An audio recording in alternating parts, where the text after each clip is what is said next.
Hello नमस्कार dear student, welcome to success career. तो दोस्तों, आज जो है बैटरी चैप्टर से यानी कि सेल चैप्टर से, रासायनिक सेल चैप्टर से आज दूसरा क्लास लेके आपके सामने आया हूं। तो दोस्तों, इसको जो है, इस चैप्टर को जो है आज हम लोग खत्म कर देंगे, है ना, समाप्त कर देंगे और अगले दिन नए चैप्टर से फिर शुरुआत करेंगे। हम लोगों को इसको बहुत ही अच्छे ढंग से, अच्छे तरीके से लेके चलना है ना, और आप लोगों का भी इसमें विशेष योगदान होना जरूरी है। तो आप लोग जो है बिल्कुल एकदम तन मन से एकदम लग जाइए, बढ़िया से एकदम लग जाइए और एक एक क्लास को एकदम आप लोग देखिए और ये क्लास को जो है आप लोग शेयर कीजिए, शेयर करना बिल्कुल नहीं भूलिए, ठीक है। मैं आप लोगों के लिए बिल्कुल बहुत ही, मैं वादा करता हूं कि बहुत ही बेस्ट दूंगा एकदम, है ना। तो आप लोग बिल्कुल इस चीज को जो है आप लोग जितने भी क्लास है इसको शेयर जरूर करिए, ठीक है। तो चलिए हम लोग अपने सिलसिले पे चलते हैं।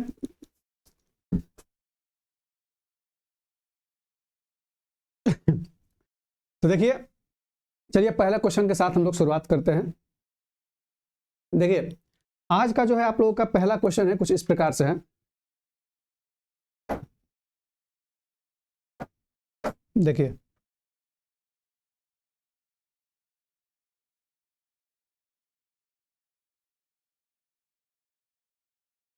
ठीक, देखिए पहला क्वेश्चन है आपका आज का। देखिए, इससे पहले हमने पीवाईक्यू में 26 क्वेश्चन करवा दिया था, है ना। आज 27 से शुरुआत करेंगे। क्वेश्चन दिया है कि बैटरी की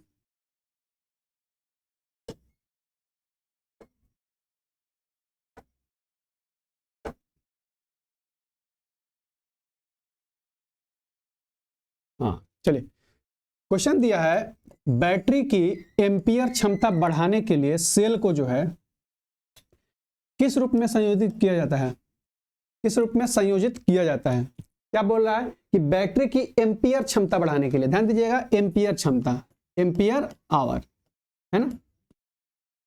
तो बैटरी की जो है एम्पियर क्षमता बढ़ाने के लिए जो सेल को है किस में संयोजित किया जाता है। देखिए, आपका ऑप्शन दिया है, ऑप्शन ए दिया है कि सीरीज में करते हैं, ऑप्शन बी दिया है कि समांतर में करते हैं यानी कि पैरेलल में, ठीक है। सीरीज पैरेलल में करते हैं या कि पैरेलल सीरीज में करते हैं। तो आप लोगों को मैं कल बताया होऊंगा जरूर। तो बताइए कि बैटरी की एम्पियर क्षमता बढ़ाने के लिए, उसका पावर बढ़ाने के लिए सेल को जो है किस रूप में संयोजित किया जाता है। फटाफट आप लोग बताइए किस जो है इसका आंसर क्या होगा।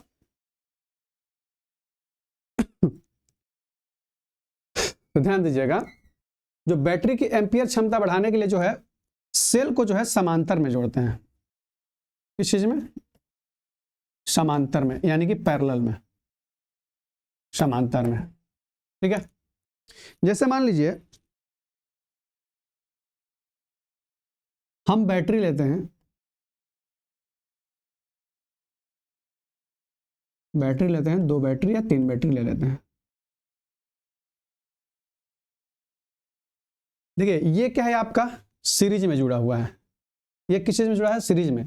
यही बात करें, ये क्या है? श्रेणी में। मैं इधर लिख देता हूं श्रेणी में, और समांतर के लिए मैं, देखिए मैं लिख देता हूं, इधर कर देता हूं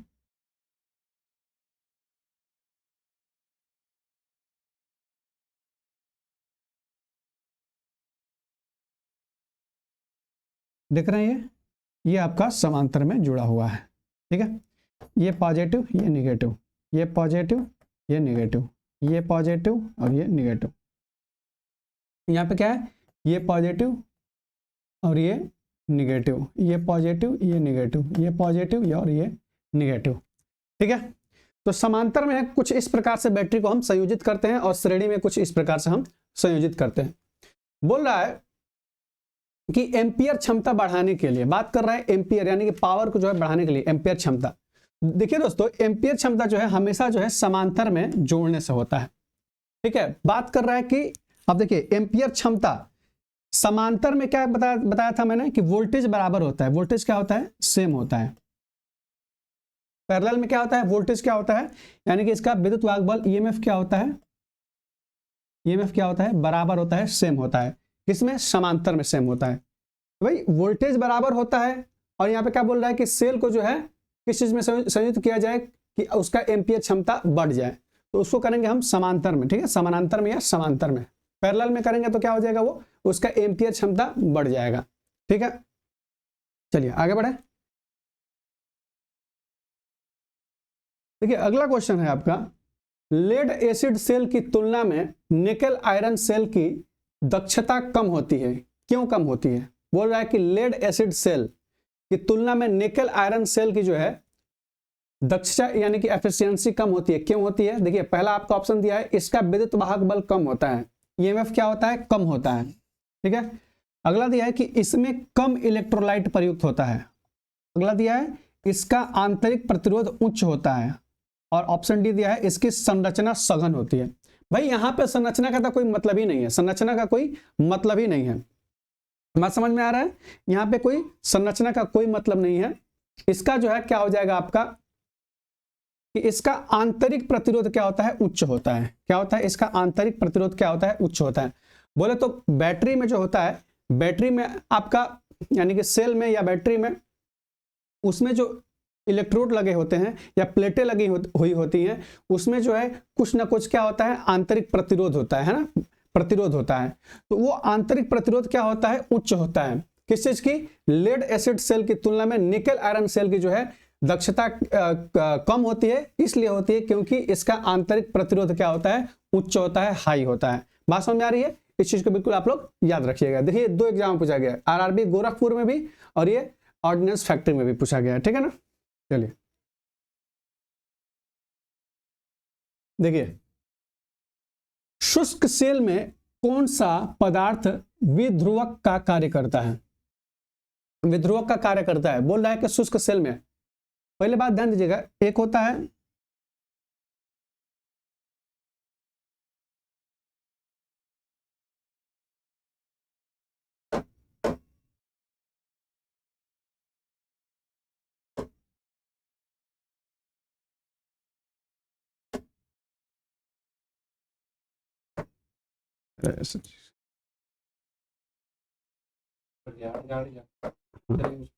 हाँ देखिए,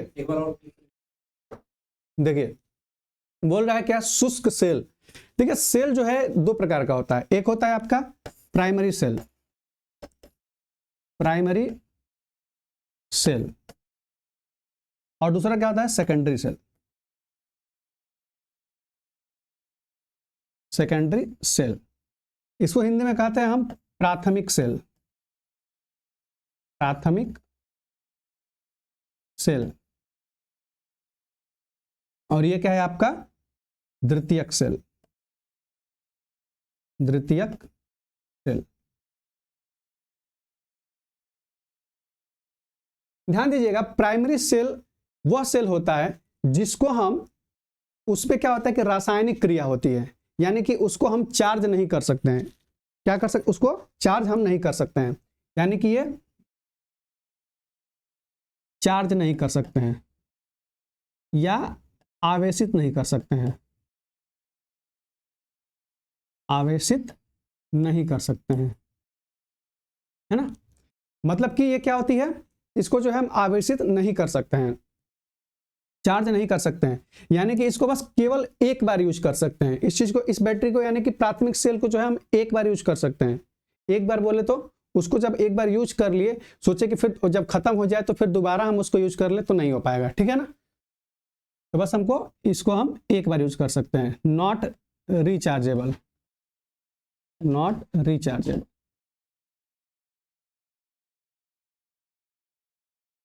है ना।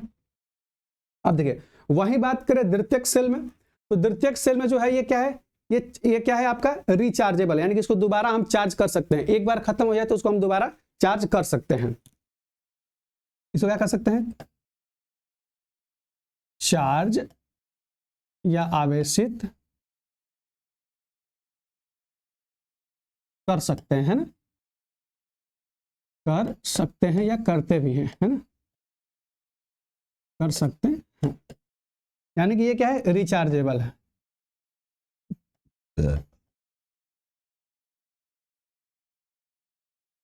ठीक है, देखिए प्राइमरी सेल के अंतर्गत आप लोग जानते हैं, जैसे कि आपका टॉर्च में जो उपयोग होता है या रिमोट की बैटरी होती है, ये सब जो चीजें होती है वो प्राथमिक सेल के अंतर्गत आती है। और ये जो लेड एसिड वगैरह होता है जिसमें जो है इलेक्ट्रोलाइट वगैरह प्रयोग किया जाता है, वो जो है किस में आता है, आपका द्वितीयक सेल में आता है। ठीक है, ये बात समझ में आ रहा है। तो बोल रहा है कि शुष्क सेल में कौन सा पदार्थ जो है विध्रुवक का कार्य करता है। सूखी सेल में जो है आपका विध्रुवक का जो है कार्य कौन करता है।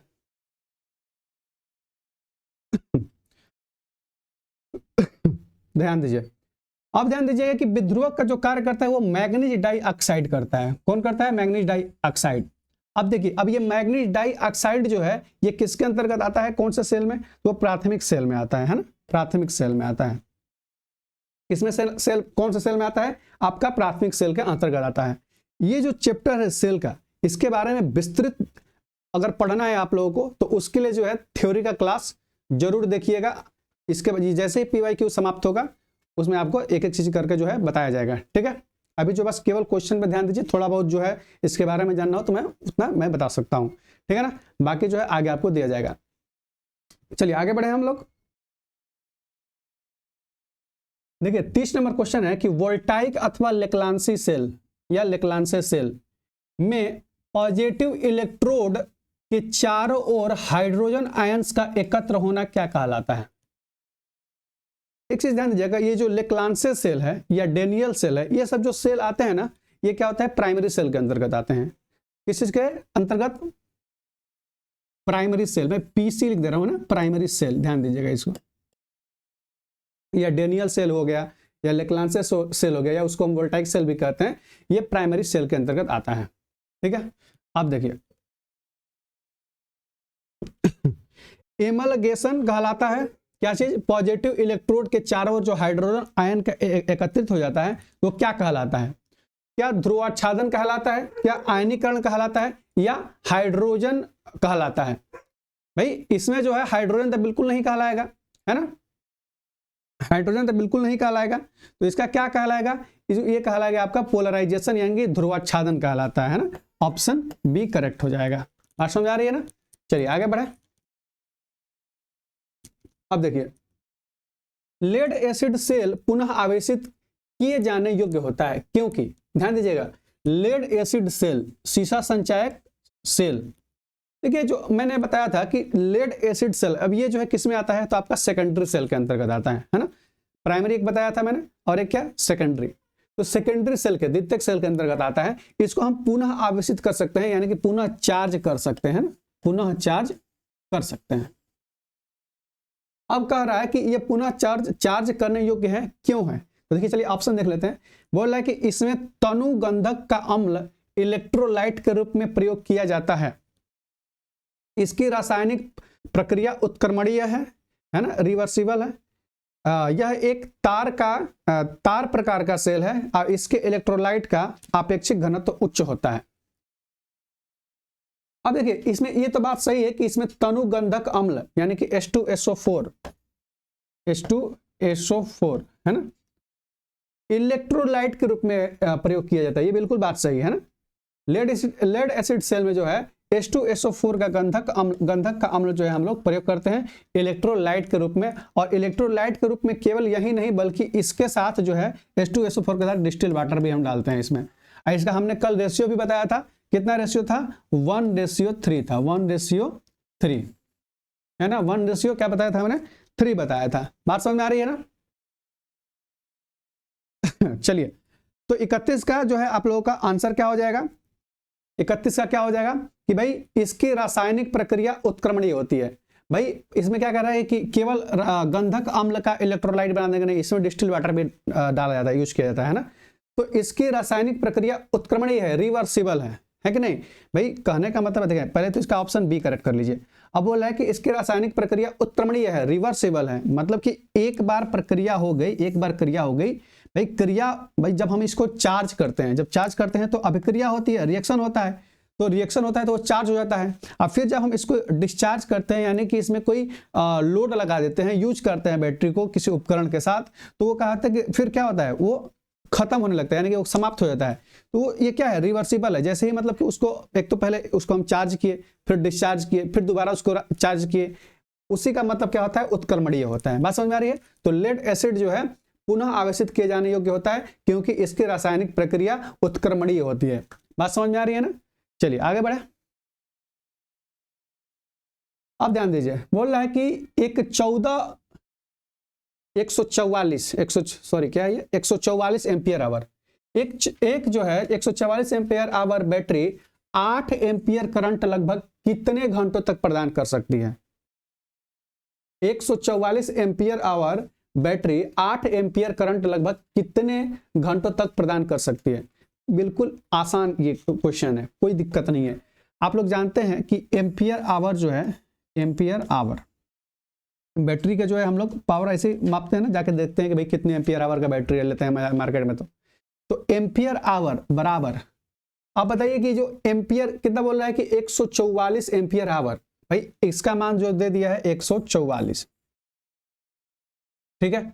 अब बोल रहा है कि 8 एम्पियर कितने घंटा में, एच निकालना है मुझे, है ना। तो कितना हो जाएगा ये 8 एकम 8 और 8 अठाई 64 बराबर एच, यानी कितना घंटा, 18 घंटे। कितने घंटे, 18 घंटे, यानी कि 8 एम्पियर की करंट जो है कितने घंटों तक, 8 एम्पियर की करंट 18 घंटों तक इसको देंगे तो 144 एम्पियर आवर की बैटरी जो है के बराबर हो जाता है। बात समझ में आ रही है ना? चलिए आगे बढ़े। हाँ, ऑप्शन इसका जो है आपका डी कर लीजिएगा। चलिए देखिए, निकेल आयरन सेल होता है, निकेल आयरन सेल यहाँ पे जो है क्या होता है, मतलब कि कौन सी सेल होती है ना। शुष्क प्राथमिक सेल, शुष्क द्वितीयक सेल, सेकेंडरी सेल, प्राथमिक सेल। दोस्तों 33 का जो हो जाएगा आप लोग का ध्यान दीजिएगा, निकेल आयरन की बात कर रहा है। क्या बात कर रहा है, निकेल आयरन की बात कर रहा है। देखिए निकेल आयरन की जब बात करेगा तो इसमें क्या हो जाएगा आपका, सेकेंडरी सेल में आ जाता है। निकेल आयरन किस में आ जाता है, सेकेंडरी सेल में आ जाता है। एक आता है निकल कैडमियम, NiCd जिसको कहते हैं हम शॉर्ट में, NiCd, ये भी क्या होता है आपका, सेकेंडरी सेल होता है। तो निकेल आयरन सेल होता है, वो भी क्या है, सेकेंडरी सेल होता है। और निकल कैडमियम जो होता है वो भी आपका क्या होता है, सेकेंडरी सेल के अंतर्गत आता है। ठीक है, आगे बढ़ा जाए। चलिए आगे बढ़ा जाए। यदि किसी लेड एसिड बैटरी को लंबे समय तक निष्क्रिय रखना हो, लंबे समय तक क्या करना है, निष्क्रिय रखना हो, तो निष्क्रिय रखना हो तो बैटरी को ओवरचार्ज कर देना चाहिए, इलेक्ट्रोलाइट निकाल देना चाहिए, प्लेट को आसुत जल से धो देना चाहिए। भाई ये तो सही है कि इलेक्ट्रोलाइट निकाल देना चाहिए, लेकिन केवल इलेक्ट्रोलाइट ही नहीं निकालना चाहिए, प्लेट्स को आसुत जल से धो देना चाहिए। बैटरी का इलेक्ट्रोलाइट निकालकर बैटरी को सुखाकर शुष्क, ठंडे व स्वच्छ स्थान पे, स्वच्छ स्थान पे सुरक्षित रख देना चाहिए। यानी कि देखिए ये बातें जो हैं, इलेक्ट्रोलाइट निकाल देना चाहिए, इसमें आ जा रहा है, सही है। प्लेट को आसुत जल से धो देना चाहिए, हाँ। बैटरी को सुखाकर शुष्क, ठंडे व स्वच्छ स्थान में सुरक्षित रख देना चाहिए। बिल्कुल, इसका जो है ऑप्शन क्या हो जाएगा, डी करेक्ट हो जाएगा। बात समझ आ रही है, इसका ऑप्शन डी क्या हो जाएगा, करेक्ट हो जाएगा। तो कोई भी लेड एसिड बैटरी जो होती है लंबे समय तक अगर निष्क्रिय रखना हो, जैसे कहने का मतलब है कि उसका प्रयोग नहीं करना है। कोई कोई क्या होता है कि अगर मान लीजिए कि इन्वर्टर की बैटरी होती है घरों में, तो हम लोग अगर कहीं जाना होता है 2-3 महीने के लिए कहीं टूर पे किसी को जाना होता है, तो बैटरी वैसे ही छोड़ देता है, फिर आता है उसको प्रयोग करता है, फिर बाद में वो दुकान पे जाने के लिए परेशान हो जाता है कि भाई बैटरी खराब हो गई, बैटरी चल नहीं रही है। तो वही कारण है कि उसने बैटरी को सही से नहीं करवाया या उसको जो है सही से नहीं रखा। तो इसका मतलब है कि आप उसको लंबे समय तक सुरक्षित रखना चाहते हैं, तो वही चीज है कि अगर उसका यूज नहीं कर रहे हैं तो बैटरी का इलेक्ट्रोलाइट निकालिए, बैटरी को सुखाइए और शुष्क, ठंडे, स्वच्छ स्थान पर सुरक्षित रख देना चाहिए। ठीक है, ये सब चीजें होनी चाहिए। ठीक है, चलिए आगे बढ़े। ध्यान दीजिए, चार्जिंग के समय लेड एसिड सेल विद्युत ऊर्जा को परिवर्तित करता है।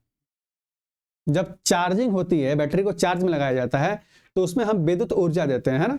उसमें क्या देते हैं, विद्युत ऊर्जा देते हैं।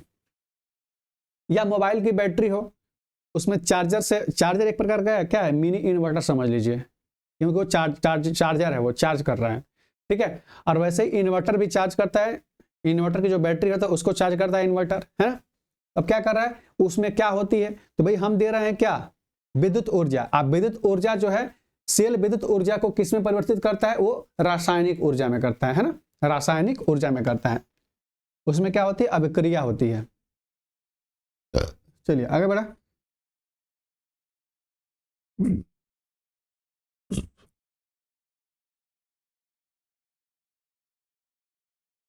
देखिए, वैद्युतिक अपघटन में कैथोड पर एकत्र होने वाले पदार्थ का द्रव्यमान जो है किसके अनुक्रमानुपाती या व्युत्क्रमानुपाती होता है, चलिए हम देख लेते हैं।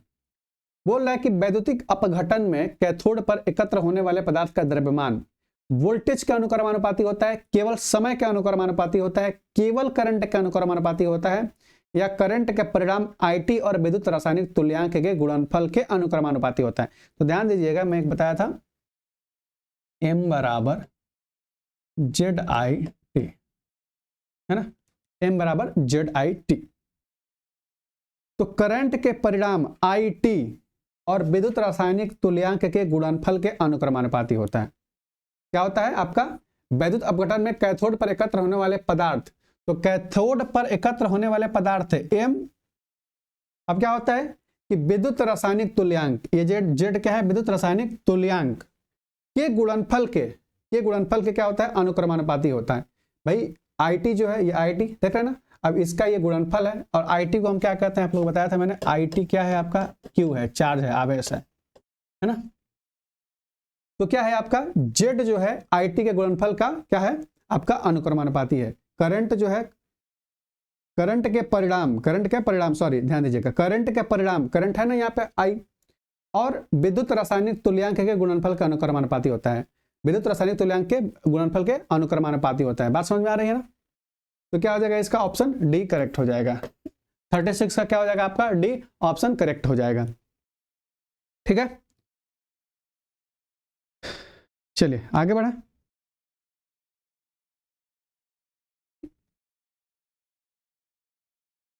ध्यान दीजिए, इलेक्ट्रोलाइट में उपस्थित अशुद्धियों के कारण सेल की प्लेट में आंतरिक शॉर्ट सर्किट पैदा हो सकता है, जो क्या कहलाता है।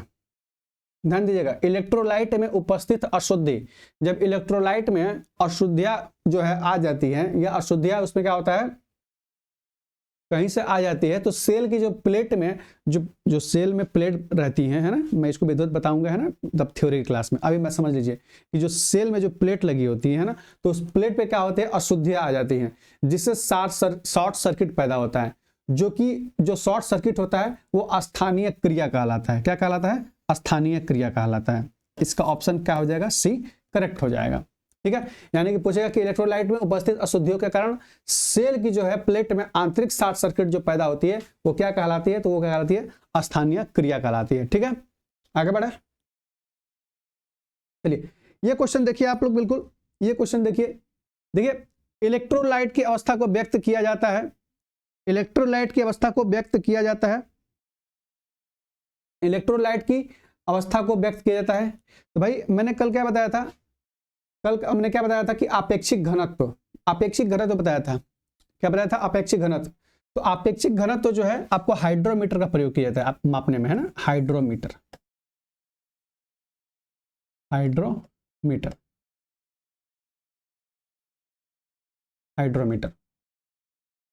आपेक्षिक घनत्व जो है के रूप में क्या होता है आपका व्यक्त किया जाता है। ध्यान दीजिएगा, इलेक्ट्रोलाइट की अवस्था को व्यक्त किया जाता है किसी से, आपेक्षिक घनत्व के रूप में, और आपेक्षिक घनत्व को मापता है हाइड्रोमीटर।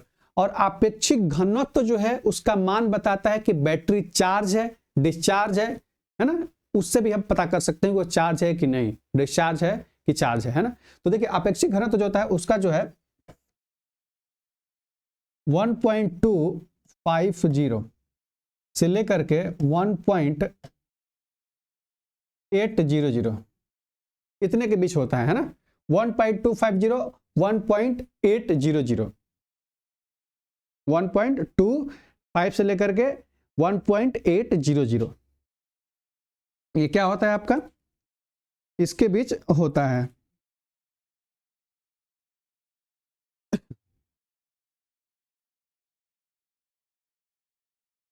ठीक है, इसमें थोड़ा सा कंफ्यूजन है ना, ये 1.8 होगा या 1.18 होगा, है ना, इस चीज को ध्यान दीजिएगा, 1.18 होगा, ये नहीं होगा, है ना, 1.18 होगा। और सबसे जो बैटरी को जो है आदर्श माना जाता है, मतलब कि वो बिल्कुल बढ़िया तरीके से चार्ज है, वो है प्योर आपका जो है आदर्श है 1.250। इस चीज को बिल्कुल याद रखिएगा, ये तो बिल्कुल याद रखिएगा। ये जो है किस चीज में मापा जाता है, तो आपको हाइड्रोमीटर से अपेक्षिक घनत्व का ये मान है। अगर हाइड्रोमीटर से अपेक्षिक घनत्व का मान 1.250 अगर इतना आ रहा है तो समझिए कि आपके बैटरी का क्षमता जो है बहुत बढ़िया है। इससे थोड़ा बहुत फ्लक्चुएट कर रहा है ऊपर नीचे तो भी कोई दिक्कत नहीं है ना, क्योंकि ये 1250 यानी कि 1.250 है ना, या इसको हम 1240 1230 इतना भी रहे तो कोई दिक्कत नहीं है ना।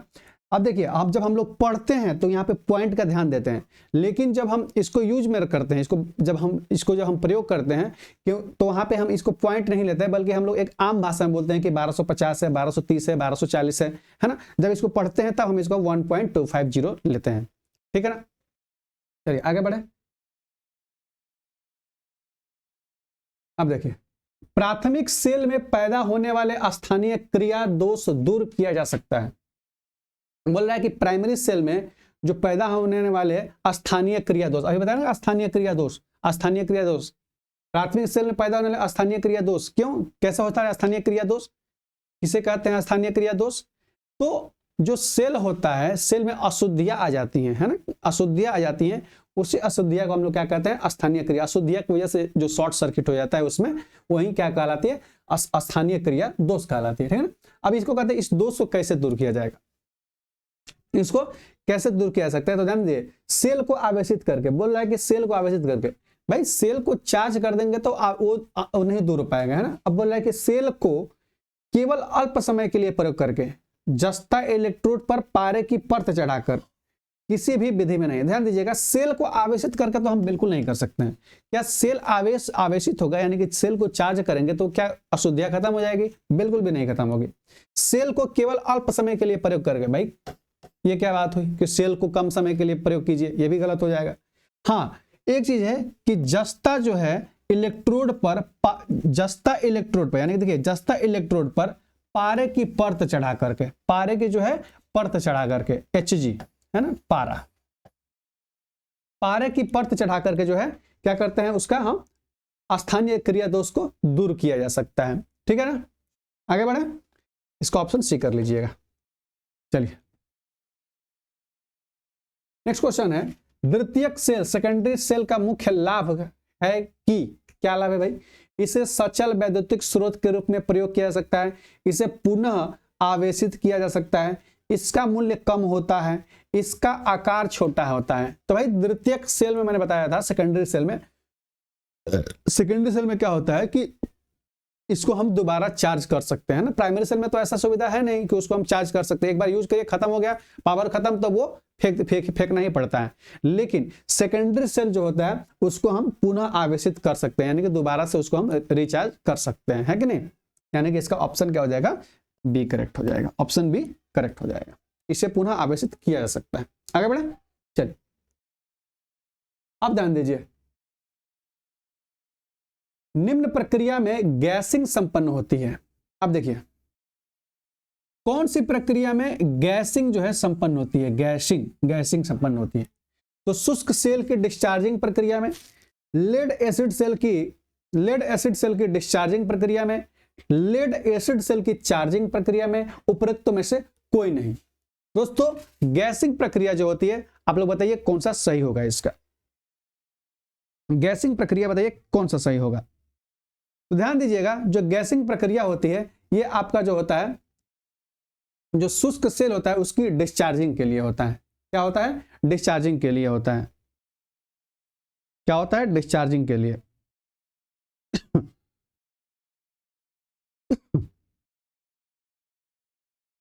तो गैसिंग संपन्न कहां होती है, देखिए पहली बात कि गैसिंग की प्रक्रिया, देखिए इसमें तो इलेक्ट्रोलाइट डाला नहीं जाएगा, ठीक है ना, ये नहीं होगा, यहाँ पे शुष्क नहीं होगा। लेड एसिड सेल की डिस्चार्जिंग प्रक्रिया में, जी हाँ, लेड एसिड सेल की डिस्चार्जिंग प्रक्रिया में, ध्यान दीजिएगा, लेड एसिड सेल की जो डिस्चार्जिंग प्रक्रिया जो होती है, इसमें लेड एसिड सेल की डिस्चार्जिंग प्रक्रिया में, भाई अभी हमने क्या बताया कि आप उसका जो अपेक्षिक घनत्व होता है ना, या उसको विशिष्ट घनत्व कह सकते हैं।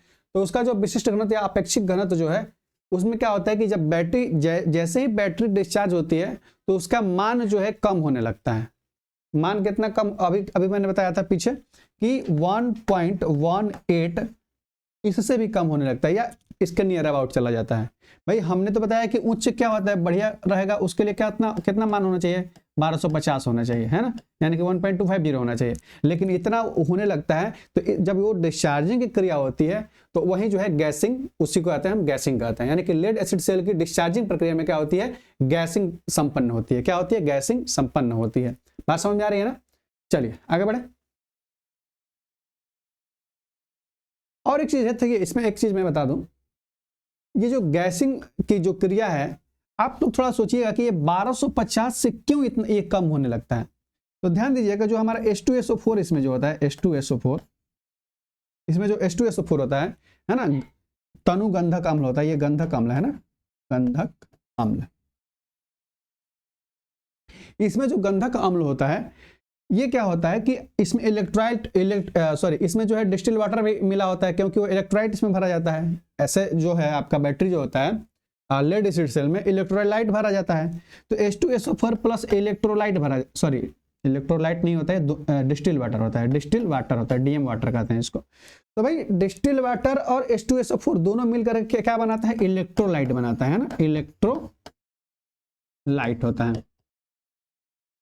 जब ये इलेक्ट्रोलाइट बनता है तो जैसे ही बैटरी जो है डिस्चार्जिंग होती है तो क्या होता है कि H2SO4 जो है निष्क्रिय होने लगता है। क्या होता है, H2SO4 निष्क्रिय होने लगता है। भाई यहाँ पे तो पानी है ही, ये भी जो है पानी का रूप कुछ ले लेता है, और ये दोनों मिलाकर के पानी की जो है मात्रा, इलेक्ट्रोलाइट में पानी की मात्रा जो है बढ़ जाती है, H2O की मात्रा क्या हो जाती है, बढ़ जाती है। अब बताइए भाई, जब इलेक्ट्रोलाइट है इसका क्षमता खत्म होने लगेगी, यानी कि इसका अपेक्षिक घनत्व 1.180 होने लगेगा, यानी कि इससे भी कम या इसके आसपास, तो क्या होगा कि बैटरी जो है लेड एसिड सेल की डिस्चार्जिंग जो है वो तेजी से बढ़ते जाती है, और उसी क्रिया जो होती है वो उसमें गैसिंग संपन्न होने की क्रिया होती है। क्या होती है, गैसिंग की संपन्न होती है। तो आप समझ गए होंगे कि गैसिंग क्या होती है। मुख्य रूप से गैसिंग समझ लीजिए कि अम्ल जो है और डिस्टिल्ड वाटर है, इलेक्ट्रोलाइट का मतलब कमजोर हो जाना, इलेक्ट्रोलाइट को जो है हम कह सकते हैं कि कमजोर हो जाना, कम पड़ जाना, वो क्या कहलाता है, आपका गैसिंग कहलाता है। ठीक है ना, इस चीज को ध्यान दीजिएगा। आगे बढ़े। किसी स्टोरेज बैटरी की क्षमता यानी कि कैपेसिटी किस पर निर्भर करती है, चलिए देख लेते हैं भाई किस पर निर्भर करती है। कोई दिक्कत नहीं है इसमें, उसकी प्लेट के क्षेत्रफल पर, उसकी प्लेट की मोटाई पर, इलेक्ट्रोलाइट के घनत्व पर, इनमें से किसी पर भी नहीं। तो ध्यान दीजिएगा कि जो अगर स्टोरेज बैटरी की क्षमता जो होती है वो कैपेसिटी क्षमता यानी कि कैपेसिटी निर्भर करती है, तो ध्यान दीजिएगा कि उसकी प्लेट के क्षेत्रफल पर, अगर प्लेट की क्षेत्रफल अधिक होगा उस पर निर्भर करेगा, कम होगा तो कम होगा, अधिक होगा तो अधिक होगा। यानी कि किसी स्टोरेज बैटरी की क्षमता जो है हमेशा उसके प्लेट के क्षेत्रफल पर निर्भर करती है। क्या चीज, उसके प्लेट के क्षेत्रफल पर, यानी कि 42 का क्या हो जाएगा, ऑप्शन ए करेक्ट हो जाएगा। ठीक है, बात समझ में आ रही है। आगे बढ़े, आगे बढ़ा जाए। चलिए अगले क्वेश्चन की ओर बढ़ा जाए, है ना। देखिए, डिस्चार्ज बैटरी का आंतरिक प्रतिरोध क्या रहता है। डिस्चार्ज बैटरी का आंतरिक प्रतिरोध, आप लोग जानते हैं ना कि बैटरी का आंतरिक प्रतिरोध कहीं अगर किसी परिपथ में अगर, जैसे मान लीजिए कि मैं परिपथ बना रहा हूं सर्किट में, या आपका प्रतिरोध हो गया है ना, प्रतिरोध जिसको हम R से प्रदर्शित कर देता हूं। ठीक है, यहाँ पे आपका एक बैटरी में लगा देता हूं, यहाँ से I करंट गुजार देता हूं। ध्यान दीजिएगा, इसमें क्या होता है कि ये बाह्य प्रतिरोध है ना। तो आप ध्यान दीजिएगा कि जो बैटरी लगी होती है, तो भाई बैटरी में प्लेटें होती हैं, है ना, लेड एसिड में प्लेट होती हैं। तो जो प्लेटें होती हैं, तो जो जिस धातु की प्लेटें होती हैं, तो भाई जो भी चीज होता है उसमें भी एक प्रतिरोध काम करता है, यानी कि आंतरिक प्रतिरोध। तो एक उसमें क्या होता है, आंतरिक प्रतिरोध होता है, और आंतरिक प्रतिरोध को हमेशा R से जो है हम दर्शाते हैं, है ना।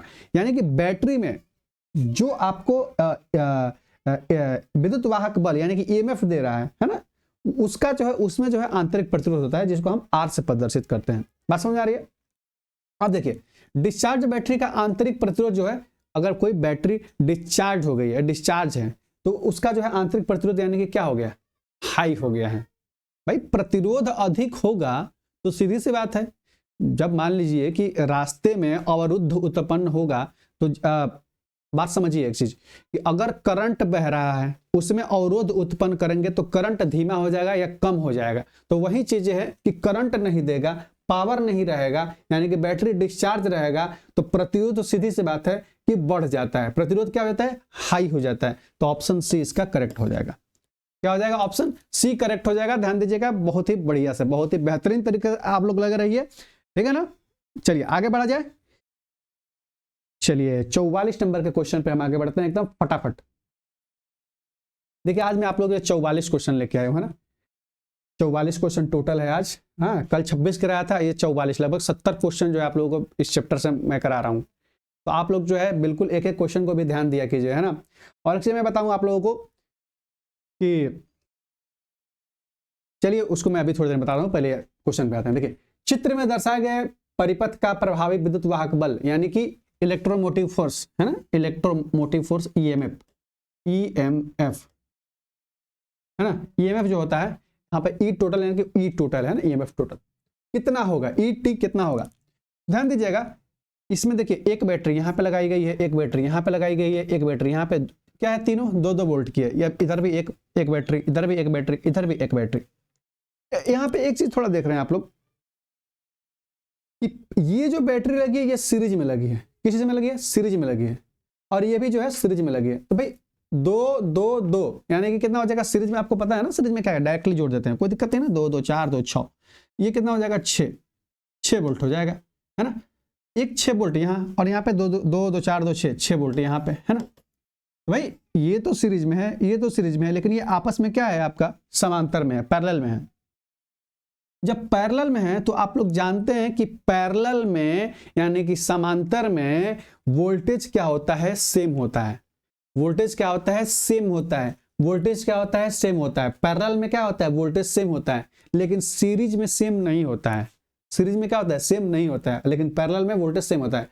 तो ये आपका 6 वोल्ट इधर, 6 वोल्ट इधर, ये पैरेलल में है, यानी कि जो है इसका जो है टोटल ई आएगा, यानी कि ईएमएफ आएगा वो 6 वोल्ट ही आएगा।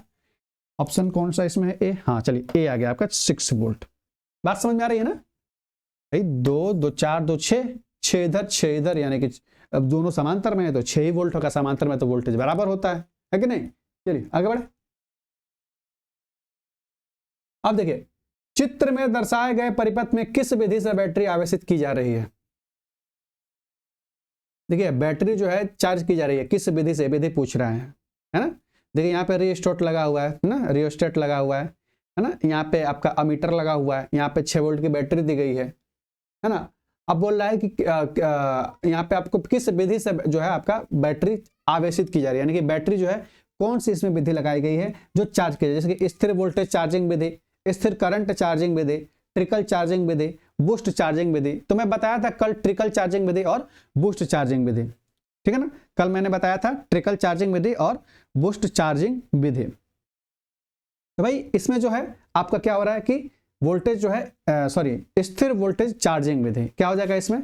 स्थिर वोल्टेज चार्जिंग विधि। ध्यान दीजिएगा, ऑप्शन ए इसका करेक्ट हो जाएगा। देखिए ये आपका जो 6 वोल्ट है ना, तो ये क्या आएगा? स्थिर वोल्टेज चार्जिंग विधि। यहाँ पे वोल्टेज जो है स्थिर रखा गया है, यानी कि इसको कहते हैं हम स्थिर वोल्टेज चार्जिंग विधि, ठीक है ना। इस चीज को बिल्कुल याद रखिएगा। आगे बढ़े, इसके बारे में पूरा मैं देखिए जब मैं आपका थ्योरी क्लास लेके आऊंगा तो सारे चैप्टर का जो है विद्युत एकदम एक एक चीज जो है आप लोगों को बताया जाएगा, ठीक है ना। आगे बढ़िए। वैसे भी आज क्वेश्चन ज्यादा है तो थोड़ा टाइम लग सकता है, आप लोग घबराइएगा नहीं, हम लोग फटाफट चलेंगे, है ना। देखिए निम्न में से कौन सा सेल प्राथमिक सेल नहीं है? बोल रहा है कि प्राथमिक सेल नहीं है।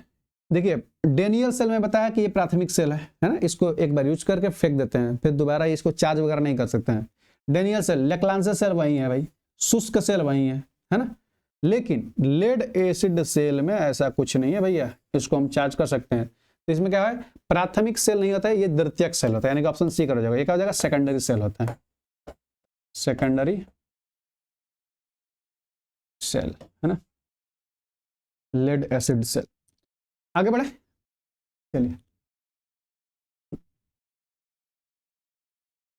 देखिए चित्र में 1.5 वोल्ट के यानी कि 1.5 वोल्ट के 6 सेलों को श्रेणी क्रम में जोड़ा गया है। प्लस और नेगेटिव टर्मिनल्स के आर पार जुड़ा वोल्ट मीटर निम्न माप दर्शाएगा। बताइए वोल्ट मीटर क्या दर्शाएगा? श्रेणी में लगाया गया, देख रहे हैं ना, श्रेणी में लगाया गया है, कोई दिक्कत नहीं है, जोड़िए सबको। कितना लगा है? एक बैटरी, दो बैटरी, सॉरी एक सेल, दो सेल, तीन सेल, चार सेल, पांच सेल, 6 सेल, 6 सेल लगाया गया है। तो 1.5 इंटू 6, 15 छक्का 90 यानी कि 9.0 वोल्ट है ना। सीरीज में क्या करते हैं हम? सीरीज में क्या करते हैं? डायरेक्टली जोड़ देते हैं, कोई दिक्कत नहीं है ना। कह दिया आपका, हाँ ऑप्शन डी 9.0 वोल्ट है ना, 9.0 वोल्ट। इसका कितना आ जाएगा? ये 9.0 वोल्ट आ जाएगा, नहीं 9 वोल्ट आ जाएगा बैटरी। इसकी क्षमता होगी दोस्त 9 वोल्ट जो है इसका, आपका बैटरी 9 वोल्ट की है ना। और क्षमता यहाँ पर एम्पियर आवर होता है, दूसरी बात है एम्पियर आवर है ना, इस चीज को ध्यान रखिएगा। चलिए आगे बढ़े। वोल्टेज सेल में विद्युत अपघट्य क्या है? बताइए, अब बोल रहा है कि वोल्टेज सेल में विद्युत अपघट्य क्या है? वोल्टेज सेल में विद्युत अपघट्य क्या है? चलिए, आपका ऑप्शन है HNO3, दूसरा ऑप्शन है एसिटिक अम्ल, और ऑप्शन सी है हाइड्रोक्लोरिक अम्ल, है ना। तो फटाफट इसका बताइए 48 का क्या हो जाएगा? 48 का क्या हो जाएगा? देखिए कोई दिक्कत नहीं, यहाँ पे वोल्टेज सेल की बात कर रहा है। तो जब वोल्टेज सेल होता है, सबसे पहले ध्यान दीजिएगा, जो वोल्टेज सेल में क्या आ जाएगा आपका? Lead acid cell. कितना, कौन सा आ जाएगा? Lead acid cell. और जो लेड एसिड सेल में होता है, आप लोगों को बताया गया है कि लेड एसिड में क्या प्रयोग किया जाता है? वो प्रयोग करते हैं इलेक्ट्रोलाइट। क्या चीज? इलेक्ट्रोलाइट। इलेक्ट्रोलाइट। और इलेक्ट्रोलाइट में भी बताया गया क्या चीज? गंधक अम्ल। गंधक अम्ल, जिसको हम H2SO4 कहते हैं, H2SO4 है। और प्लस का DM यानी कि डिस्टिल वाटर। ध्यान दीजिएगा, अब क्या है इसमें? गंधक अम्ल। तो विद्युत अपघट्य क्या है आपका? गंधक अम्ल है, सीधी सी बात है ना। विद्युत अपघट्य क्या है आपका? विद्युत अपघट्य समझ रहे हैं ना, इलेक्ट्रोलाइट। तो क्या है? गंधक अम्ल।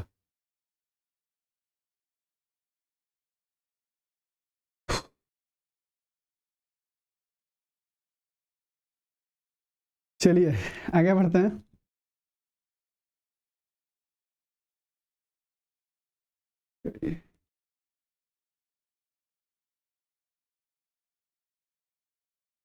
चलिए, मैं एक चीज आप लोगों को बता देता हूं।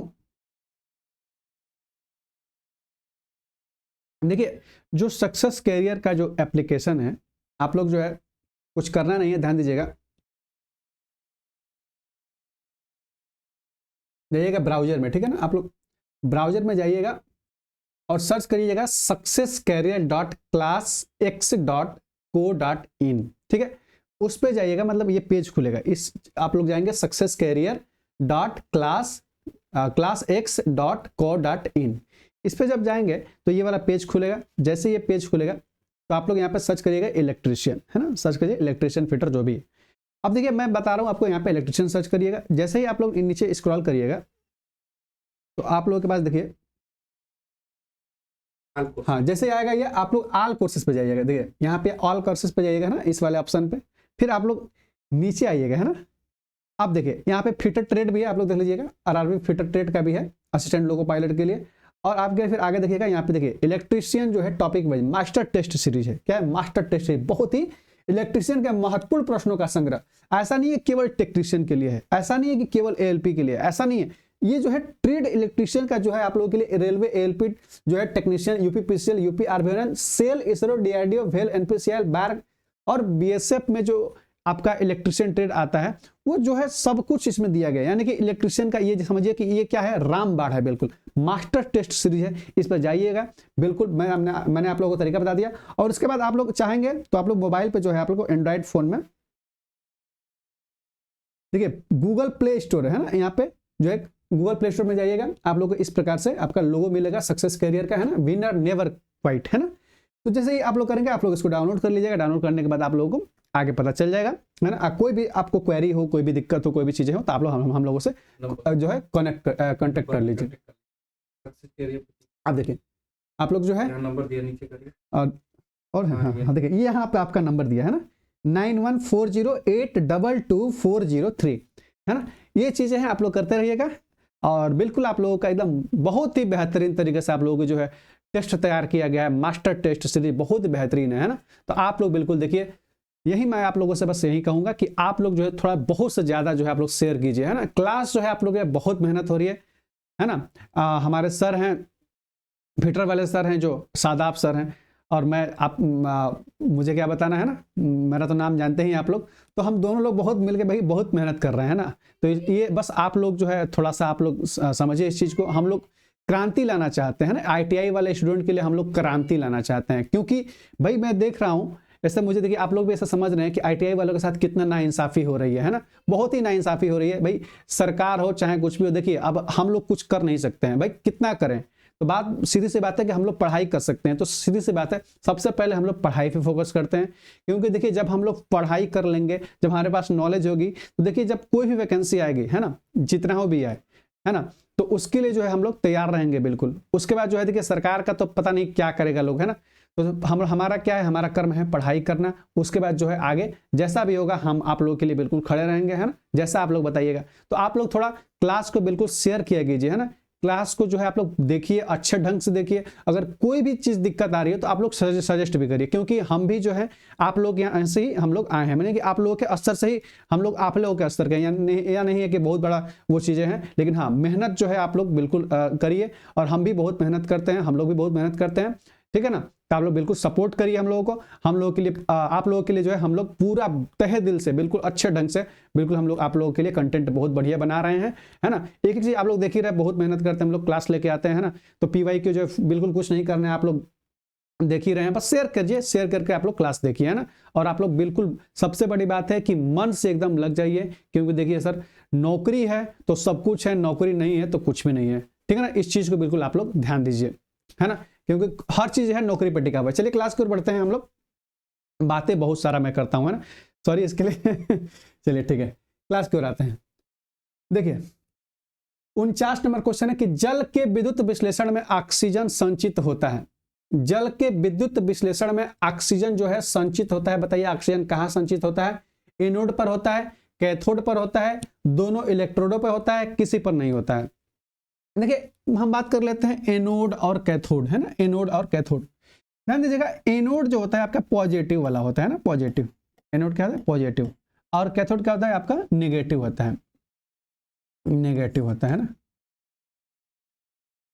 नेगेटिव होता है, नेगेटिव सिरा।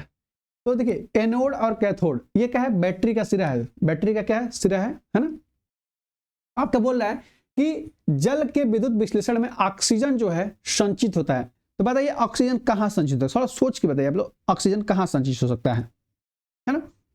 तो ध्यान दीजिएगा कि जल के जब विद्युत विश्लेषण होता है तो ऑक्सीजन जो है आपका एनोड पर हमेशा, यानी कि पॉजिटिव ध्रुव पे आपका क्या होता है? संचित होता है ना, यानी कि इकट्ठा होता है। कहां पे ऑक्सीजन जो है संचित कहां होता है? आपका स्टोर रहता है, संचित मतलब स्टोर होता है ना, तो एनोड पर होता है ना। इस चीज को बिल्कुल ध्यान रखिएगा। चले आगे बढ़े, चलिए इसमें देखते हैं। पुनः आवेशित होने वाली यानी कि रिचार्जेबल बैटरी में रासायनिक ऊर्जा को कौन सी ऊर्जा में परिवर्तित किया जाता है? बहुत इजी क्वेश्चन, कोई दिक्कत नहीं, अभी हमने बताया इस चीज को, है ना। इसका क्या हो जाएगा? रिचार्जेबल बैटरी में रासायनिक ऊर्जा को कौन सी ऊर्जा में परिवर्तित किया? रासायनिक ऊर्जा को बताइए, बताइए भाई, रासायनिक ऊर्जा को विद्युत ऊर्जा में, है ना। बैटरी क्या है? एक उसमें रासायनिक अभिक्रिया होती है, इलेक्ट्रोलाइट डाला जाता है, तो उसमें रासायनिक चार्ज करते हैं तो रासायनिक क्रिया होती है ना। तो जो रासायनिक क्रिया होती है तो उसको हम क्या देते हैं? विद्युत ऊर्जा देते हैं। जब विद्युत ऊर्जा देते हैं तो रासायनिक क्रिया होती है, फिर वो रासायनिक क्रिया को फिर वो विद्युत ऊर्जा में बदलती है ना। ये चीज इसका काम है, ठीक है। आगे बढ़िए, 56 नंबर, सॉरी 51 नंबर देखिए। शुष्क सेल में एनोड निम्नलिखित का बना होता है। शुष्क सेल में जो है एनोड किस चीज का बना होता है? फटाफट बताइए। शुष्क सेल, सूखी सेल, सूखी बैटरी, सूखी बैटरी में आपका एनोड किस चीज का बना होता है? सूखी सेल में, यानी कि 51 का जो है आपका क्या हो जाएगा आंसर? हो जाएगा, देखिए सूखी सेल में हमेशा जो है ध्यान दीजिएगा, सूखी सेल में एनोड जो है कार्बन, देखिए पहले बात की ग्रेफाइट का नहीं बना होता है, तांबा का भी नहीं बना होता है, निकल का भी नहीं बना होता है, वो बना होता है कार्बन का। ध्यान दीजिएगा, कार्बन का। किस चीज में? यानी कि शुष्क सेल में एनोड जो है निम्नलिखित का बना होता है, उसमें कौन सा बना होता है? कार्बन का बना होता है। देखिए एक चीज मैं आपको बताना चाहूंगा कि ग्रेफाइट वाला भी होता है ना, ग्रेफाइट भी होता है ना। लेकिन यहाँ पे जो अगर कार्बन दे दिया, अगर कार्बन नहीं देता तो समझ जाते हैं भाई कि ग्रेफाइट का बना होता है, क्योंकि अपर रूप है ये भी कार्बन का ही। लेकिन जो है कार्बन दिया है तो यहाँ पे कार्बन ही करेंगे, है ना। इस चीज को बिल्कुल ध्यान दीजिएगा। कभी कभी ऐसा क्वेश्चन आ जाता है भाई दोनों देता है, कंफ्यूजन आदमी कौन सा होगा, तो यहाँ पे परफेक्ट क्या हो जाएगा आपका, कार्बन सही हो जाएगा, ठीक है ना। चलिए आगे बढ़े। देखिए किसी बैटरी का बाहरी खोल अधिकतर बना होता है, किसी बैटरी का बाहरी खोल, किसी भी बैटरी का बाहरी खोल, भाई मैंने बताया था ना कि बैटरी क्या होता है, बैटरी सेलों से बनकर बनता है, मतलब कि सेलों के समूह को बैटरी कहेंगे, इसी है ना। तो देखिए इसमें क्या होता है कि जो बैटरी का बाहरी खोल होता है, शीशे का तो नहीं होता है भाई, स्टील का भी नहीं होता है, गड़बड़ हो जाएगा भाई, तांबे का भी नहीं होगा, ये हमेशा प्लास्टिक या रबर का ही होता है, इंसुलेटर, है ना। तो इसका कितना हो जाएगा, क्या हो जाएगा आंसर, प्लास्टिक या रबर का होता है। बैटरी आप लोग देखे होंगे ना भाई, वो क्या होता है, बैटरी का जो बाहरी खोल होता है वो प्लास्टिक या रबर का ही होता है ना, प्लास्टिक या रबर का ही होता है, ठीक है। चलिए इसमें देखिए किसी बैटरी की क्षमता जो है किस पर निर्भर करती है, किसी बैटरी की जो क्षमता है वो किस पर निर्भर करती है, बताइए क्षमता किस पर, डिस्चार्जिंग की दर, तापमान, एम्पियर घंटा। देखिए इसमें तो आपका हो जाएगा डिस्चार्जिंग की दर ही होगा, बैटरी की क्षमता हमेशा जो है डिस्चार्जिंग की दर पे ही मापी जाती है कि नहीं, सॉरी मापी नहीं जाती है, मतलब कि डिस्चार्जिंग की दर ही उसी पर निर्भर करती है ना।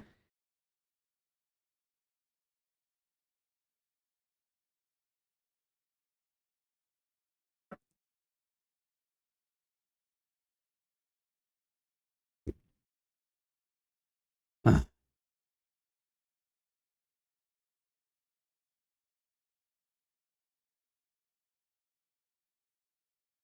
देखिए एक होता है कि चार्जिंग की दर, एक होता है डिस्चार्जिंग की दर, वही चीजें हुए, ठीक है ना। तो इसमें क्या होता है, डिस्चार्जिंग की दर, ऑप्शन हो जाएगा आपका ए करेक्ट। बात समझ में आ रही है ना। हम्म,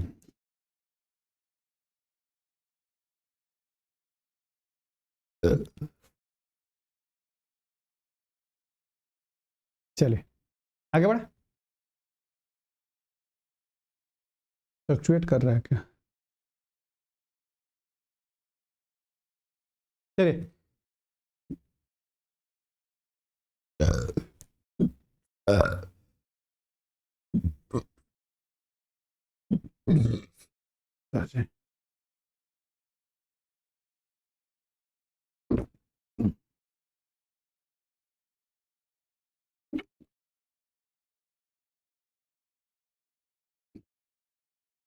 हाँ देखिए एक संचायक सेल में इलेक्ट्रोलाइट का विशिष्ट घनत्व होता है, विशिष्ट घनत्व कह लीजिए, अपेक्षित घनत्व कह लीजिए, है ना।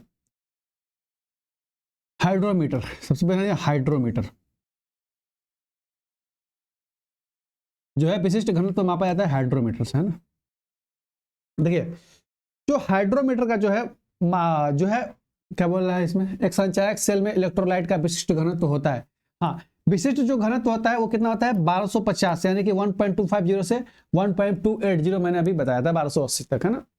इस चीज को बिल्कुल याद रखिएगा, 1.250 से 1.280 होता है, यानी कि 1250 से 1280 होता है, इस चीज को बिल्कुल ध्यान रखिएगा। इसका जो है ऑप्शन बी करेक्ट हो जाएगा, है ना, बी ऑप्शन करेक्ट हो जाएगा। आगे बढ़े, चलिए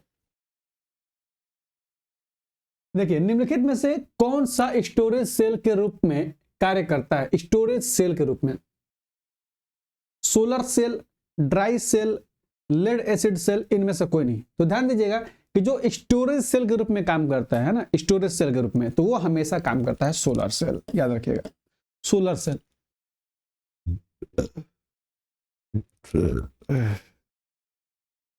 थोड़ा सा लग रहा है गैस बन रहा है,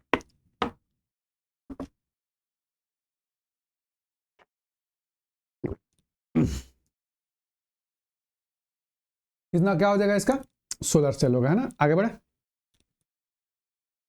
देखिए शुष्क सेल में ऋणात्मक इलेक्ट्रोड के रूप में इस्तेमाल किया जाता है, शुष्क सेल में जो ऋणात्मक इलेक्ट्रोड होता है ना, यानी कि निगेटिव जो ध्रुव होता है, इलेक्ट्रोड होता है, उसको जो है किस चीज जो है किस रूप में इस्तेमाल किया जाता है, ऋणात्मक इलेक्ट्रोड को किस रूप में इस्तेमाल किया जाता है ना।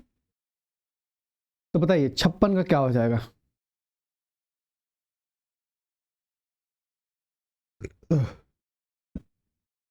देखिए 56 का जो हो जाएगा वो हो जाएगा जिंक हो जाएगा, है ना, ऑप्शन बी करेक्ट हो जाएगा।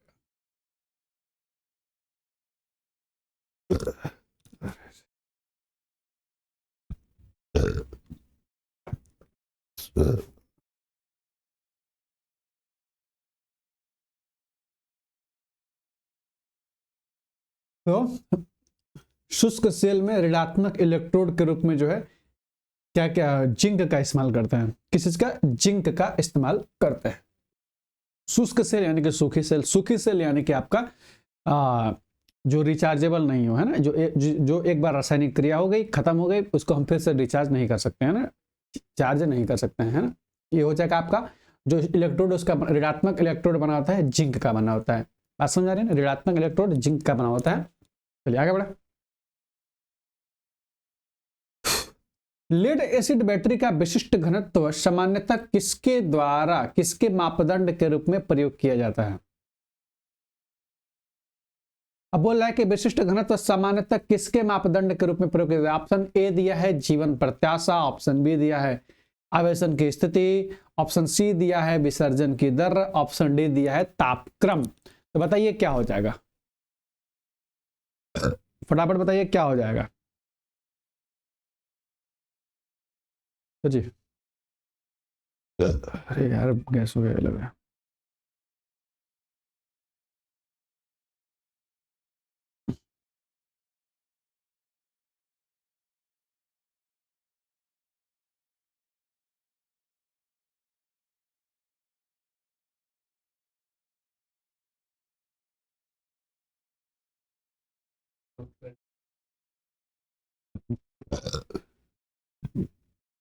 अरे बड़ी समस्या है। हाँ, तो क्या भाई बोला, लेड एसिड बैटरी का विशिष्ट घनत्व सामान्यतः किसके मापदंड के रूप में प्रयोग किया जाता है। तो जो लेड एसिड बैटरी का जो है विशिष्ट घनत्व होता है वो आप लोग जानते हैं कि आवेशन की स्थिति के रूप में प्रयोग किया जाता है, कि वो आवेशन की स्थिति, कि वो मतलब कितना चार्ज है, समझा रहा है कि कितना चार्ज है। तो अगर उस कितना होना चाहिए भाई 1200 सॉरी 1.250 1250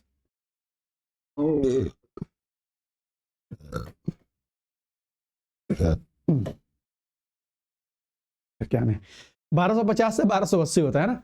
अगर इससे कम हो रही है या ज्यादा हो रही है, देखिए पहले तो अगर 1250 से 1280 के बीच में है तो भाई बैटरी सही है, कोई दिक्कत नहीं है ना। अगर इससे कम हो रहा है या इससे ज्यादा हो रहा है, ज्यादा तो होगा नहीं, छोड़ दीजिए, कम हो रहा है, तो क्या होता है कि मतलब कि कम ज्यादा इसी पर निर्भर करता है, यानी कि ये जो चीजें हैं वो विशिष्ट घनत्व जो है इतने के बीच में होना चाहिए तो बैटरी सही है। और विशिष्ट जो लेड एसिड बैटरी का विशिष्ट घनत्व होता है वो सामान्यतः जो है किसके मापदंड के रूप में प्रयोग किया जाता है, तो आवेशन की स्थिति, है ना, कि चार्जिंग की स्थिति के मापदंड के रूप में प्रयोग किया जाता है। ये बात समझ आ रही है ना। हाँ चलिए आगे बढ़े। अब देखिए यदि 6 वोल्ट तक की दो बैटरी समांतर क्रम में संयुक्त की गई है तो उनका विभवांतर कितना होगा। देखिए बोल रहा है कि 6 वोल्ट तक, यदि 6 वोल्ट तक की दो बैटरी, 6 वोल्ट की दो बैटरी समांतर में कह दिया, कोई दिक्कत नहीं, जब समांतर में कह दिया तो सीधी सी बात है 6 वोल्ट ही होगा, ऑप्शन ए करेक्ट हो जाएगा, है ना। अभी मैंने बताया कि समांतर में क्या होता है, वोल्टेज सेम होता है, तो भाई वो समांतर में जब वोल्टेज सेम है तो 2 लगो चाहे 4 लगो चाहे 20 लगो, कोई मतलब नहीं है, वो होगा 6 ही वोल्ट का, ठीक है, ऑप्शन ए करेक्ट हो जाएगा। चलिए आगे बढ़ते हैं। 58 था ना, हाँ चलिए 59 नंबर पे आते हैं। देखिए विद्युत से आवेशित होने का सुनिश्चित प्रमाण आकर्षण की अपेक्षा अपेक्षा विकर्षण होता है। बोल रहा है कि विद्युत से आवेशित होने का सुनिश्चित प्रमाण जो है आकर्षण की अपेक्षा विकर्षण होता है, ठीक है ना। देखिए क्या कह रहा है कि विद्युत से आवेशित होने का सुनिश्चित प्रमाण आकर्षण यानी कि अट्रैक्शन की अपेक्षा विकर्षण होता है, यानी कि प्रतिकर्षण होता है, दूर भागता है। तो ध्यान दीजिएगा कि एक आवेशित पिंड का एक अनावेशित वस्तु को भी आकर्षित कर सकती है।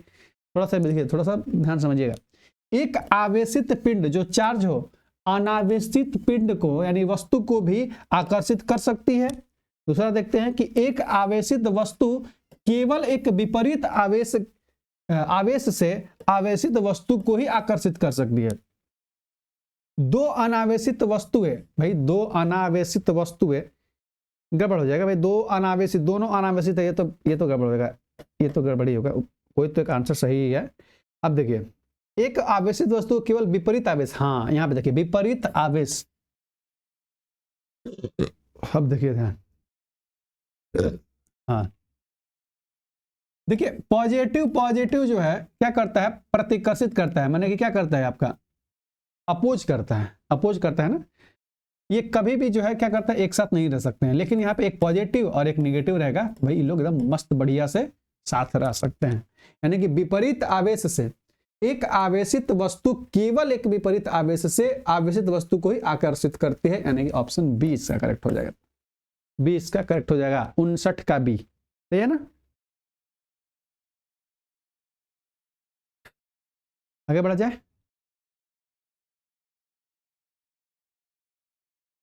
चलिए आगे बढ़ते हैं। मुक्त रूप से लटका हुआ चुंबक, ये चुंबक का क्वेश्चन एक डाल दिया गया है, अच्छा कोई बात, इसका अगला चैप्टर चुंबक ही आएगा ना, कोई बात नहीं, देख लेते हैं। मुक्त रूप से लटका हुआ चुंबक जो है पूर्ण रूप से क्षैतिज नहीं होता, स्वयं ही उत्तर दक्षिण दिशा में हो जाता है, भाई सही बात है एकदम बिल्कुल, ऑप्शन बी करेक्ट होगा इसका। मुक्त रूप से लटका चुंबक जो है स्वयं क्या हो जाता है, वो उत्तर दक्षिण की दिशा में हो जाता है, बात समझ, उत्तर दक्षिण की दिशा में हो जाता है, ठीक है, इस चीज को बिल्कुल याद रखिएगा, स्वयं ही उत्तर दक्षिण दिशा में। आगे बढ़े, चलिए। विभव मापी तार पोटेंशियोमीटर वायर पर विभव ग्रेडियंट 6 मिली वोल्ट प्रति सेंटीमीटर है, तो ईएमएफ 1.5 वोल्ट की सेल के विरुद्ध तार की, कहां गया भाई, हाँ, तार की बैलेंसिंग लंबाई क्या होगी। भाई चलिए लंबाई पूछ दिया है, कोई दिक्कत नहीं है, कर लिया जाएगा इसमें, है ना। तो ध्यान दीजिएगा, वोल्ट बट्टे में क्या क्या दिया है इसमें, विभव मापी तार पर विभव ग्रेडियंट 6 मिली वोल्ट सेंटीमीटर है, तो ईएमएफ 1.5 वोल्ट के सेल के विरुद्ध तार की बैलेंसिंग कितना हो जाएगी, है ना। तो देखिए जो पोटेंशियोमीटर होता है विभव ग्रेडियंट, ध्यान दीजिएगा, विभव ग्रेडियंट क्या चीज, विभव ग्रेडियंट, विभव ग्रेडियंट को किस से हम दर्शाते हैं, विभव ग्रेडियंट को हम किससे दर्शाते हैं, देखिए विभव ग्रेडियंट जो होता है वो होता है K बराबर V/L होता है ना, K बराबर V/L होता है, ये K है आपका, ध्यान दीजिएगा, ये क्या है आपका विभव ग्रेडियंट है, K क्या है आपका विभव ग्रेडियंट है, मैं इधर लिख देता हूं, विभव ग्रेडियंट है, ग्रेडियंट, हाँ ये क्या है आपका वोल्टेज, एल क्या है लंबाई, चलिए मान रखते हैं फटाफट, एल पूछ रहा है तो एल बराबर क्या हो जाएगा यहाँ पे V/K हो जाएगा, V का मान कितना दिया हुआ है, देखिए V जो दिया है आपका 1.5 वोल्ट दिया है, 1.5 बटे में K का मान कितना दिया हुआ है 6 मिली वोल्ट प्रति सेंटीमीटर, 6 मिली वोल्ट, 6 मिली में कितना होता है भाई 10⁻⁻3, इतना ही हो जाएगा ना। चलिए इसको सॉल्व करेंगे, जब इसको जब सॉल्व करेंगे ये ऊपर चला जाएगा, तो 1.5 इंटू 10 का पावर ये 3 हो जाएगा, है ना, अब बटे में क्या हो जाएगा आपका 6 हो जाएगा, यानी कि 6 हो जाएगा। तो देखिए यहाँ पे 3 जीरो हो गया ना, 3 जीरो, भाई हम यहाँ पे 2 जीरो कर देते हैं ना, 2 कर देते हैं, और इसको हम दशमलव यहाँ पे हटा देते हैं, कोई समस्या नहीं है, दशमलव हटा देते हैं, ये हो जाएगा 15, तो 3 दूनी का 6 और 3 बचे 15, ये हो जाएगा 2.5, 2.5, 2.5 मैं इधर ही कर देता हूँ, देखिए 2.5 गुणे 100, 10 का पावर 2 का मतलब कि 100, ये कितना हो जाएगा 250 कह दिया है कुछ 250, हाँ ऑप्शन भी दिया है ना, 250 सेंटीमीटर, ठीक है। आगे बढ़ते हैं, देखिए भारतीय रेलों में एसी ट्रैक्शन में प्रयोग किया जाता है, देखिए भारतीय जो रेल है, ट्रेन में जो है आप लोग देखते हैं जो ओवरहेड जो लाइन होती है, बिजली का जो वायर होता है, उसमें होता है कितना वोल्टेज का होता है, आप लोग सब लोग जानते हैं, सभी लिखा होता है 25 kV होता है ना, यानी कि 25,000 वोल्ट का होता है, इस चीज को बिल्कुल ध्यान रखिएगा। आगे बढ़े, देखिए विद्युत अपघटन में कौन सा नियम लागू होता है, बताइए विद्युत अपघटन में कौन सा नियम लगा होता है, भाई फैराडे का नियम लगता है, फैराडे का नियम 2 नियम है ना, दो नियम है, मैं कल बताया था दोनों नियम। पहला नियम क्या होता है, m equal to Z I T होता है ना, m equal to Z I T होता है, और दूसरा नियम भी इसी से निकला हुआ है ना। आगे बढ़ते हैं। देखिए, समान विभव सतह पर एक इकाई धन आवेश को एक बिंदु से दूसरे बिंदु की ओर बढ़ाने में, है ना, बढ़ाने में आवेश पर किया गया, आवेश पर कार्य किया जाता है, आवेश द्वारा कार्य किया जाता है, कोई कार्य नहीं होता है, उपर्युक्त में से कोई नहीं। तो बताइए भाई कि समान विभव समान हो, है ना, तो समान विभव सतह पर एक इकाई धन आवेश को एक बिंदु से दूसरे की तरफ ले जाने में क्या होता है, देख क्या होता है। तो ध्यान दीजिएगा कि समान विभव समान है, जब विभव समान होगा तो सीधी से बात है, जब समान विभव होता है वहां पे कोई कार्य नहीं होता है। विभव जब समान हो जाता है तो वहां पे कोई कार्य नहीं होता है। और अभी आप लोगों को पता है कि पैरेलल में क्या होता है कि वोल्टेज सेम होता है, ठीक है ना। तो कि समान विभव रहेगा तो सतह पर एक इकाई धन आवेश को एक बिंदु से दूसरे बिंदु की ओर बढ़ाने में जो है कोई कार्य नहीं होता है, ठीक है। आगे बढ़ते हैं। देखिए, एक पूरी तरह से चार्ज लेड एसिड बैटरी में धनात्मक एवं ऋणात्मक प्लेटों पर सक्रिय पदार्थ क्या होता है। बोल रहा है कि एक सीसा संचायक बैटरी जिसमें धनात्मक एवं ऋणात्मक प्लेटों पर जो सक्रिय पदार्थ होता है वो क्या होता है। तो दोस्तों चलिए जल्दी बताइए, इसका क्या हो जाएगा, इसका हो जाएगा लेड पेरोक्साइड और शुद्ध लेड होता है। क्या होता है, लेड पेरोक्साइड और शुद्ध लेड होता है, ठीक है। आगे बढ़ते हैं, बस 4 क्वेश्चन और आ गया, ठीक है ना, 5 क्वेश्चन। देखिए, बैटरी बॉक्स किस पदार्थ से बनता है। तो दोस्तों बैटरी बॉक्स जो है बिल्कुल किस पदार्थ से बनता है, तो बनता है आपका कठोर रबर से बनता है ना, कठोर रबर से बनता है। तो इसका क्या हो जाएगा, 66 का सी हो जाएगा। जो बैटरी बॉक्स होता है वो आपका जो है बनता है कठोर रबर से होता है ना, 66 का क्या हो जाएगा, सी हो जाएगा। आगे बढ़े हम लोग, चलिए 67 की ओर चलते हैं। 67 नंबर पे देखिए क्या बोल रहा है कि कार में प्रयोग होने वाली बैटरी की विशेषता क्या है। देखिए, कार में जो प्रयोग होने वाली विशेषता क्या है कि कम समय के लिए अधिक धारा क्षमता, यानी कि कम समय में अधिक धारा क्षमता। उसमें ऐसा क्यों होता है, थोड़ा ध्यान दीजिएगा। कम समय में अधिक धारा क्षमता उसमें इसलिए होता है कि भाई वो चलती रहती है, हमेशा चार्ज होती रहती है, तो उसमें कम समय की अधिक धारा क्षमता होनी चाहिए, है ना। समय का भाई भले टाइमिंग उसका कम हो, क्योंकि भाई कम रहेगा तो क्या होगा कि उसका जो है अधिक धारा की क्षमता होनी भी चाहिए, है ना। तो कम समय के लिए अधिक धारा क्षमता होनी चाहिए, है ना। चलिए इसके बारे में हम थ्योरी में बताएंगे पूरा डिटेल से, क्योंकि अभी आपको फटाफट आगे करवाना है ना, क्वेश्चन बहुत है ना। आगे देखिए, किस अम्ल का उपयोग सीसा संचायक बैटरी में प्रयोग किया जाता है। भाई तभी से तो हम लोग पढ़ रहे हैं सल्फ्यूरिक अम्ल का, है ना, सल्फ्यूरिक अम्ल का, सल्फ्यूरिक अम्ल का ही है ना, H2SO4, H2SO4। आगे बढ़े, चलिए देखिए, संचायक बैटरी में कौन सी धातु इस्तेमाल की जाती है। जो संचायक बैटरी है ना, संचायक बैटरी, सीसा संचायक बैटरी में, तो बताइए सीसा संचायक बैटरी सीसा संचायक बैटरी भी होती है। तो बताइए संचायक बैटरी में बताइए कौन सी होगी। भाई सीसा संचायक बैटरी तो सीधी सी बात है कि सीसा लिखा है, तो बताइए क्या हो जाएगा, सीसा लिखा है, तो बताइए सीसा संचायक बैटरी में सीसा लिखा है तो सीधी सी बात है कि सीसा होगा, है ना।